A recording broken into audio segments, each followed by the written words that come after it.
మీరు ఎప్పుడైనా మ్యాంగో బైట్ని తిన్నారా? తింటే కింద కామెంట్ చేయండి.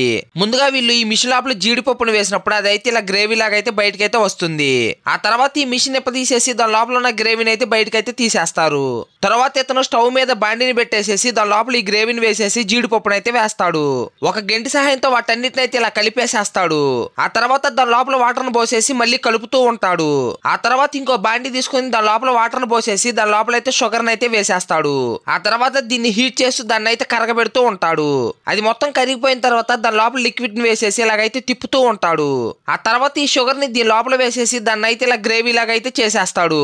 ఆ తర్వాత దాన్ని తీసుకుని వచ్చి ఈ పిండి లోపల వేసేసి మొత్తం ఇలాగైతే కలుపుతూ ఉంటాడు. అలా చాలా సేపు కలిపిన తర్వాత అదైతే ఆరెంజ్ కలర్ లాగా అయితే వచ్చేస్తుంది. ఆ పిండిని అయితే చపాతీ లాగా అయితే రుద్దుతూ ఉంటాడు. అలా రుద్దిన తర్వాత దాన్ని అయితే ఇలాగైతే కట్ చేస్తూ ఉంటాడు. తర్వాత చూసే ముందు అందరూ మన వీడియో చూస్తున్నారు కానీ ఎవరు లైక్ చేయట్లేదు. ప్లీజ్ లైక్ చేయండి. ఫైనల్ గా మ్యాంగో బైట్ అనేది రెడీ అయిపోతుంది.